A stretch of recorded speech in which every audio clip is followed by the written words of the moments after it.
At this time, I'd like to invite Lisa Schmidt. She's from the Air Force Civil Engineer Center and is the Execution Branch Chief in the Real Estate Development Division from San Antonio. Lisa Schmidt.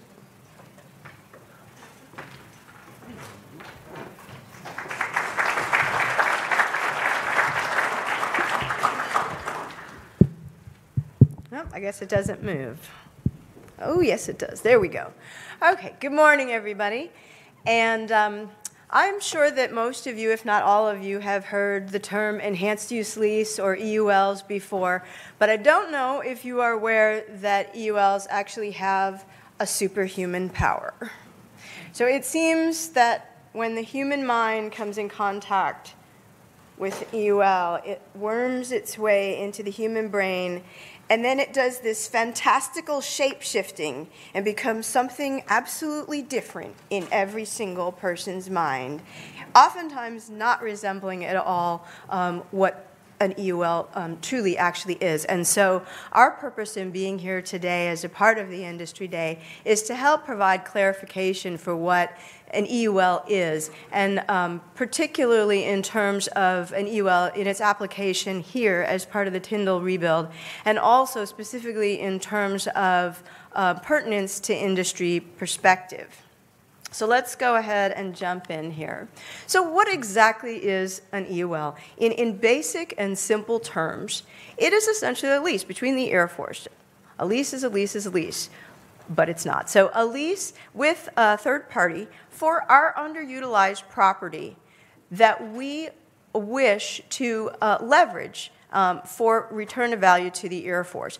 They typically are rather long-term leases. Think along the magnitude of 20 to even 50 years, and in some cases, longer than that. So you can imagine that we in the Air Force, as stewards of our installations of today, which we will be turning over to future generations, we take it very seriously how we work together in the planning and the execution of these very long-term deals.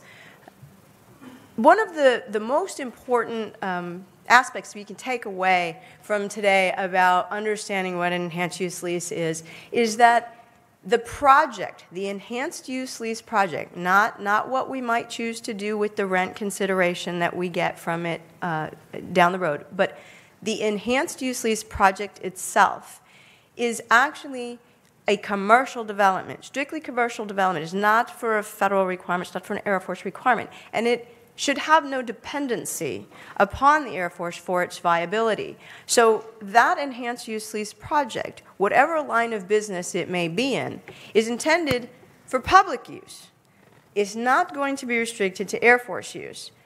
So that's really important because that's a lot of times where the shapeshifter gets in there and tries to twist things around in terms of what a concept for a particular enhanced use lease project might look like.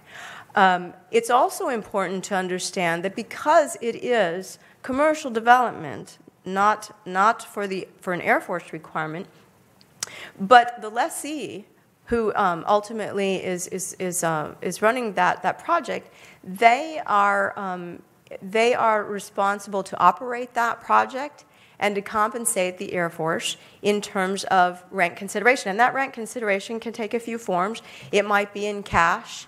It might be as in-kind consideration in lieu of cash. It may be a combination thereof. And obviously, we have to relate that to what the property that the Air Force is putting forth for this opportunity, what is that property actually worth in terms of evaluation? That helps us build the realm within which what is the magnitude of this project potentially going to look like.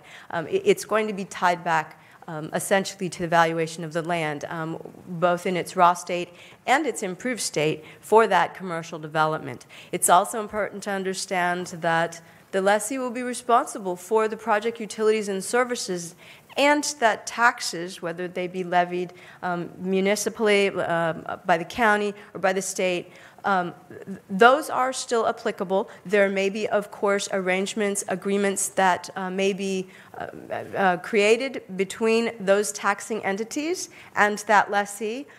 There may be opportunities for taxing incentives and those sorts of things, but those are not those are not automatically baked into enhanced use lease here at Tyndall. They are not automatically to be assumed, and they're nothing that we can grant from the Air Force. So I just wanted to underscore that a little bit, because sometimes that's a place of misunderstanding.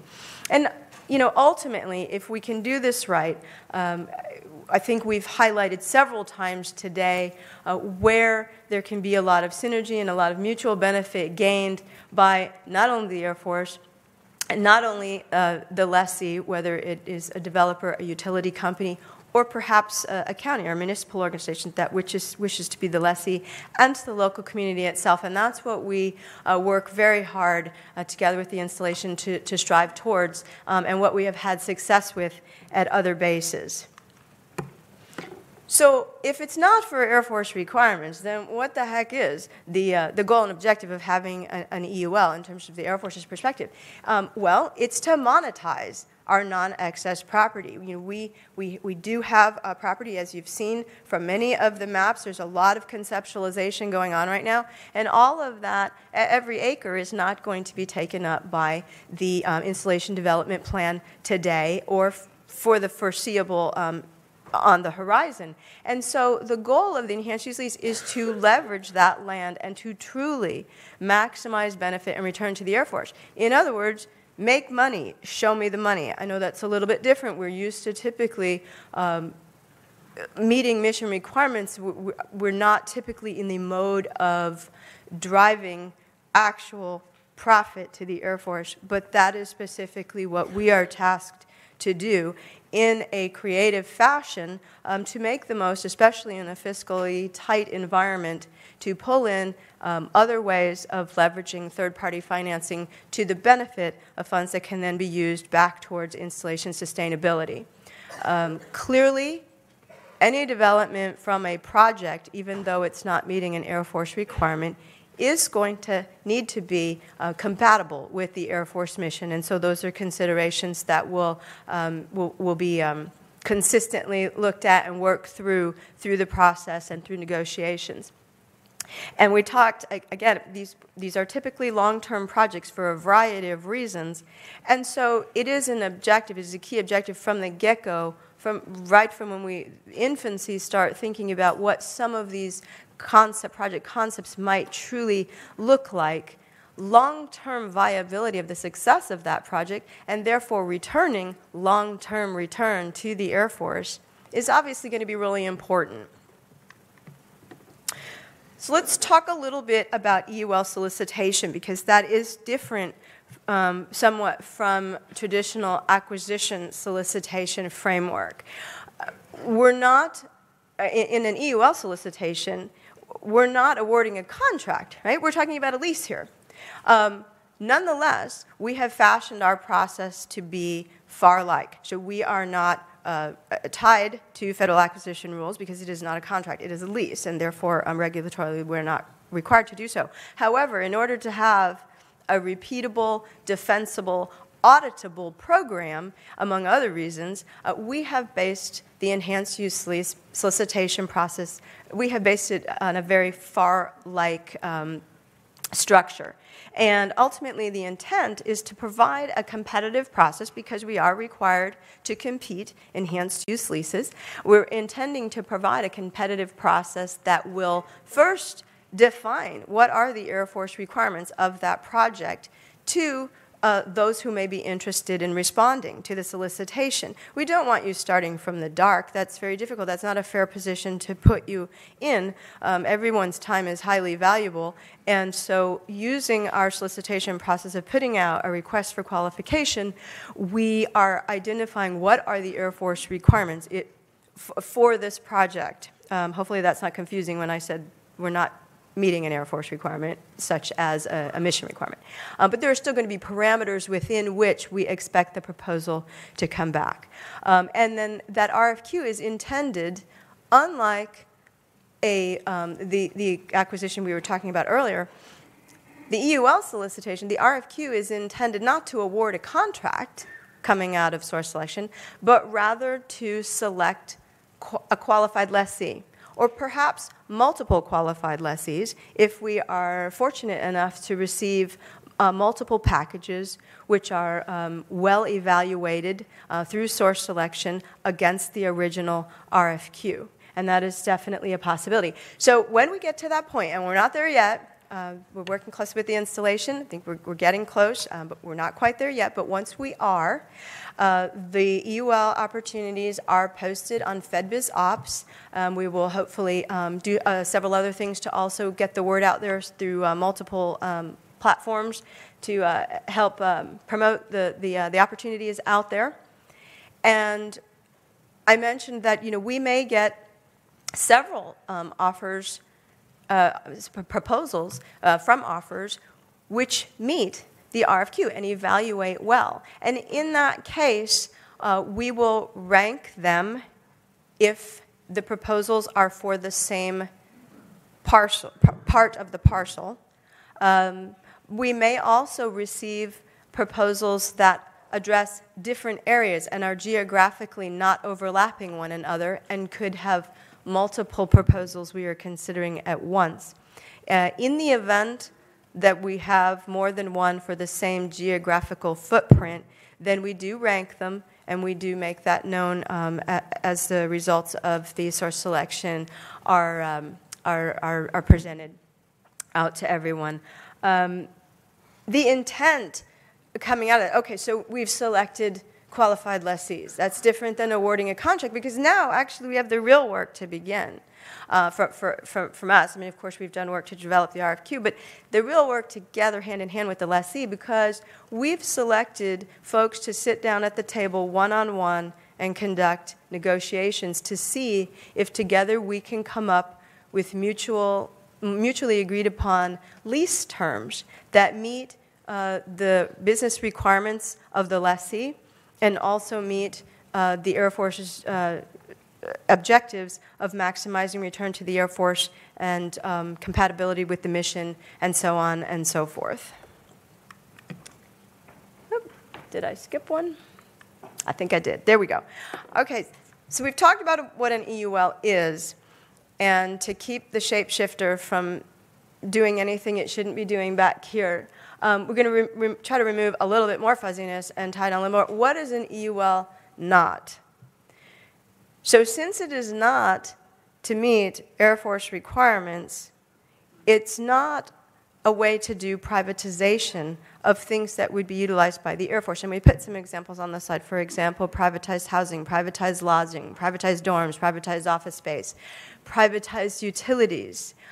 Those are not enhanced use lease. Those are all separate other things that happen in the Air Force, but it is not ultimately meeting the intent of maximizing return to the Air Force. Those are actually meeting true Air Force requirements other than generating profit for sustainability, third-party leverage profit for sustainability. So another way to think about that is, simply put, an EUL is not a MILCON workaround.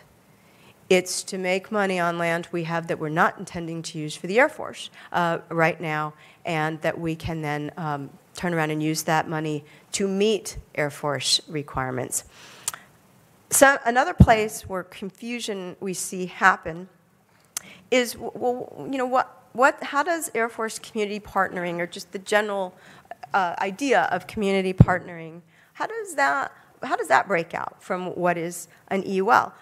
Because community partnering is a broad umbrella which has is very robust and has a lot of capability within it. To help understand how do the two differ from each other and yet complement each other oftentimes, or can complement each other. If you think of it this way, an enhanced use lease really in the strictest of terms really isn't partnering. Even though in the vernacular we'll say the word we're partnering with community, we're partnering with developers to come up with a deal, but really, so it's cooperation. We're using that word to really mean cooperation.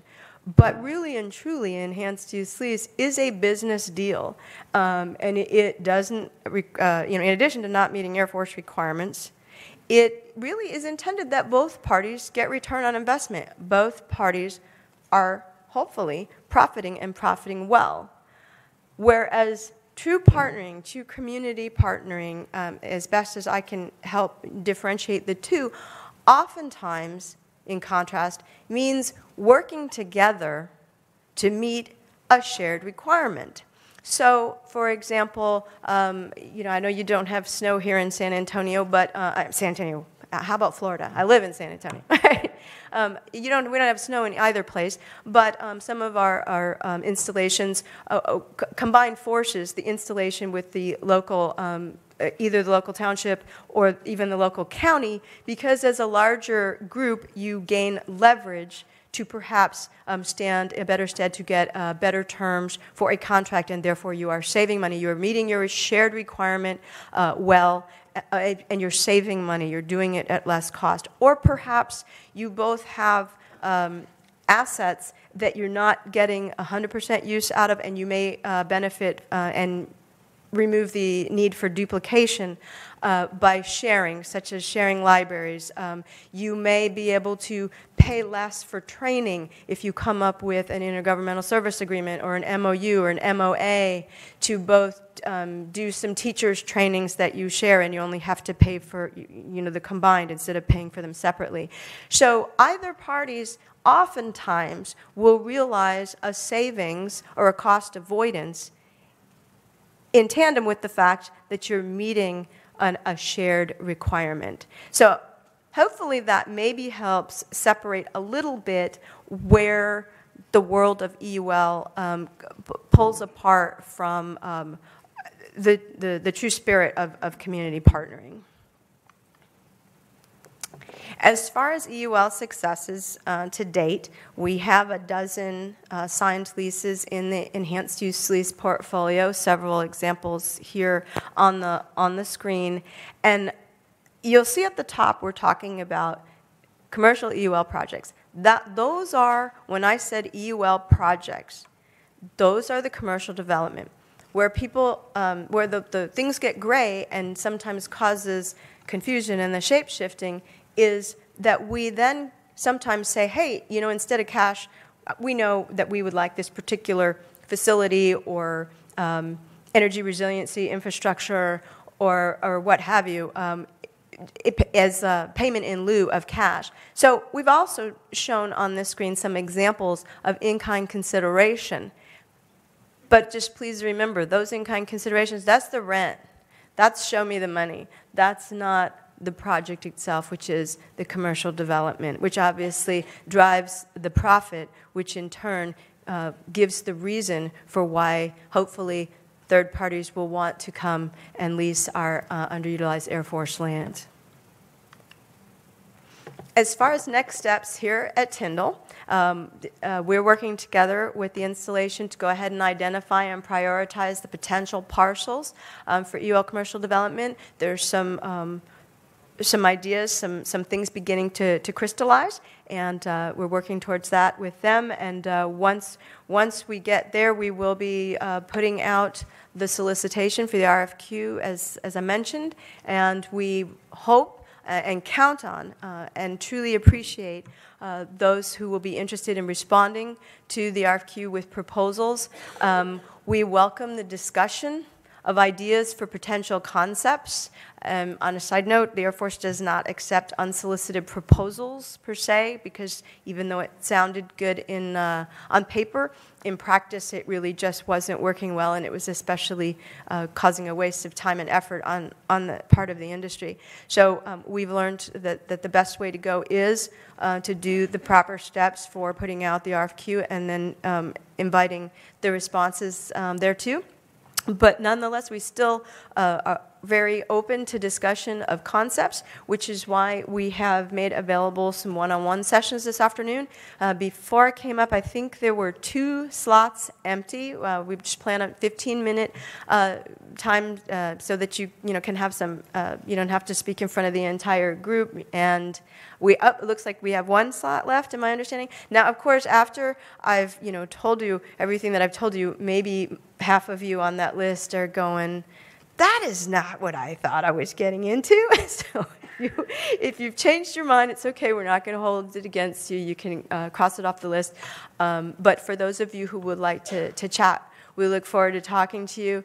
We look forward to working with all of you.